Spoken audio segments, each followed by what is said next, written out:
நமக்கே தெரியாமல் அல்லாஹ் நம்மோடு இருக்கிறான், நமக்கு பாதுகாப்பாக இருக்கிறான் அப்படிங்கிறதுக்கான உணர்தலுக்கு நிறைய சூழல்கள் நமக்கே அதை வந்திருக்கலாம். உதாரணத்துக்கு நீங்கள் பார்த்தீங்க அப்படின்னா, பயணம் பண்ணுறோம். பயணம் பண்ணும்போது என்ன செய்வோம், நம்ம பயணத்தின் போது பிரார்த்தனை செய்வோம்.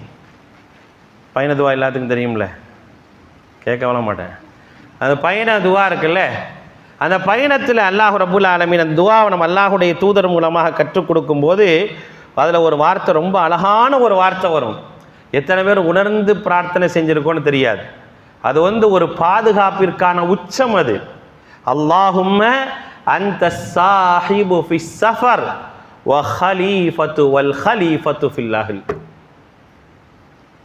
அல்லாஹ் ரொம்ப எனக்கு சமீபமானவன் அப்படிங்கிறத உணர்றதுக்கான ஒரு அழகான ஒரு அடிப்படையை அல்லாஹுடைய தூதர் சொல்லித்தராங்க.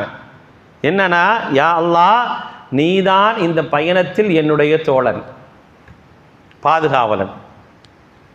இந்த பயணத்தில் என் கூட நீ இருக்கிற.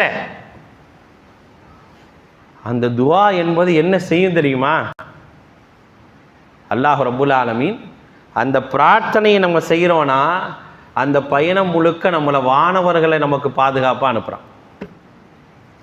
நமக்கு வரக்கூடிய இதில் ஏற்கனவே ஒரு பேராபத்து நிகழ வேண்டும் என்று அல்லாஹ் நிர்ணயித்து வச்சிருப்பான் பாருங்க, அதை அல்லாஹ் ரப்புல் ஆலமீன் மாற்றுவான். ஏன்னா நான் யாரை கூட கூப்பிட்டு போகிறேன்? அல்லாஹ்வை கூப்பிட்றேன், அல்லாஹ்வை கூப்பிட்றேன்.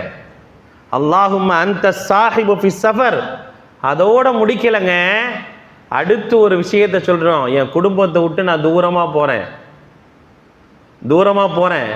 என்னதான் இருந்தாலும் குடும்பத்தை விட்டு போகும் பொழுது ஒரு அருகாமையில் உள்ள ஊராக இருந்தாலும் ஒரு நாளோ 2 நாளோ 1 வாரமோ 10 நாளோ போகும்போது ஒரு விதமான ஒரு கவலை இருக்குமா இல்லையா? அப்போ நம்ம சொல்கிறோம், வல் ஹலீஃபத்து ஃபில் அஹ்ல். யா அல்லாஹ், என் குடும்பத்துக்கு நீ தான் பொறுப்பாளன். என்னைக்கே அதை உணர்ந்துருக்கிறோமா? அது எவ்வளோ பெரிய ஒரு கவலை எனக்குள்ளாக இருந்து போக்குது தெரியுமா? வல் ஹலீஃபத்து ஃபில் அஹ்ல், என் குடும்பத்துக்கு நீ தான் பொறுப்பாளன்.